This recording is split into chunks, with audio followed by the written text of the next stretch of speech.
Have you ever felt like you and your partner are just speaking completely different languages? Well, today we're going to dive into a book that basically says you are. It's John Gray's classic, Men Are From Mars, Women Are From Venus. We're going to explore its famous and, yeah, sometimes controversial ideas to see if they really hold the key to better communication. So the whole thing really started with this one moment. These are the exact words the author's wife, Bonnie, said to him. They were in the middle of this huge argument, just days after their daughter was born. He was completely exhausted, he was angry, and he was honestly ready to just walk out.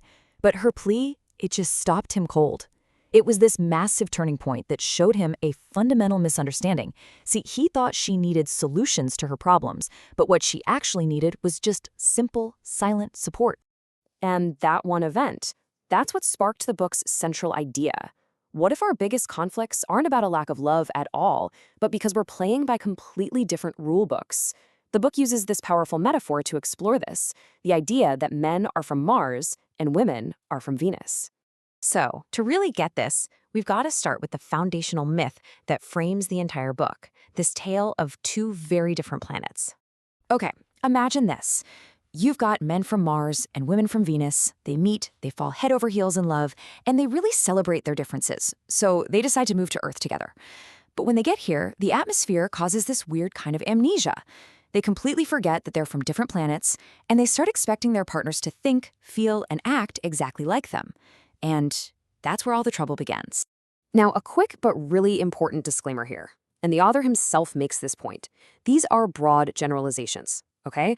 They're meant to highlight common patterns. Of course, every single person is unique, and sometimes these roles are completely reversed. The point isn't to put people in boxes, but to use these ideas as a tool for understanding each other a little better. So, what is the deal with these two planets? What makes them so different? Well, it all boils down to what they value most. So on Mars, the entire culture is built around things like power, competence, and achievement. A Martian self-worth is deeply, deeply tied to his ability to get results. But then you go over to Venus, and the culture there values love, communication, and relationships above all else. A Venusian sense of self is really defined by her feelings and the quality of her connections. So how do these completely different motivations play out when things get stressful? Well, you can probably guess, right? These totally different values lead to completely opposite ways of handling stress. And this is probably one of the most famous concepts from the entire book. When a Martian gets stressed or upset, his first instinct is to retreat into what the book calls his cave. Now, this isn't always a physical place. It's more of a mental space. He gets quiet, he seems distant, and he's just preoccupied. And why does he do this?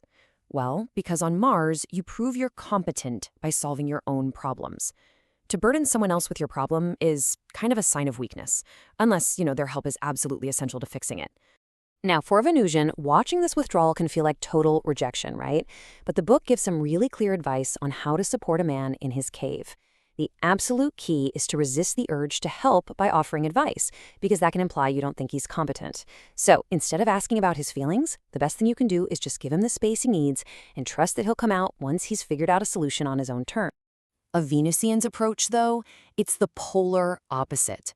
When she's stressed, the way she finds relief is by talking through every detail of her problems. She's not looking for someone to fix it for her. She's looking for someone who will just listen and empathize with what she's feeling. So you can already see the collision course here, can't you? One person wants space, the other wants to talk. Let's dig into how this can blow up in everyday communication, and more importantly, what we can actually do about it. To really get the Martian mindset, you've got to understand this one key metaphor. The book says that a man wants to be the hero in his partner's life. He wants to serve, to protect, and to succeed in making her happy. He feels most alive and motivated when he feels needed and trusted to handle the challenges. And that brings us to the classic mistake. When a woman talks about a problem, a man often hears that as a call to action. He jumps in with solutions. He's trying to be her hero. But when the roles are reversed and a woman offers a man unsolicited advice, it can completely undermine his role. It's kind of like telling the knight in shining armor that you don't actually trust him to slay the dragon by himself. A lot of this just comes down to a simple translation error. Men tend to speak in a kind of Martian shorthand. So when a man in his cave says, "I'm okay," a Venusian might hear, "I don't want to share with you." But the real translation is a lot closer to, "I am capable of handling this myself, so please trust me." The intent is so different from the impact. So, how can a Venusian ask for support in a way a Martian will actually respond to? The book offers a really simple formula. First, be direct and be brief. Martians are wired for problem solving, not for interpreting hints, so just state the request.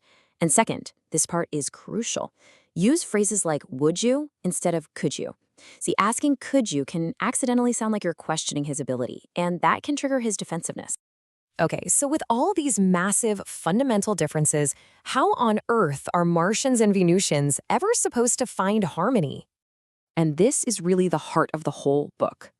The goal is not to make your Martian partner more like a Venusian or vice versa. That is just a recipe for frustration. The real path to a lasting relationship is to become a skilled translator, to learn their language, to understand their needs, and to respect that their world just operates differently from yours. Now, let's talk about one of the most powerful psychological insights in the entire book, and it can pretty much be summed up in this one number. This is called the 90-10 principle. Have you ever had a reaction or seen your partner have one that felt way, way out of proportion to what just happened? Well, according to Gray, that's because when we get upset, only about 10% of our emotional energy is actually about the present moment. The other 90%, that's unresolved pain from our past, often from childhood, that's being triggered. So your partner isn't just reacting to you, they're reacting to a whole lifetime of experiences. So at the end of the day, the entire philosophy comes down to this: that magic of love can absolutely last, but only if we stop expecting our partners to be clones of ourselves. By remembering we're different, respecting those differences, and learning how to translate, we can navigate the conflicts that are bound to come up and build a relationship that's based on true understanding. So we'll leave you with this to think about. What if the greatest act of love isn't trying to change someone, but instead taking the time to truly understand their world, even if it feels like it's a planet away from your own?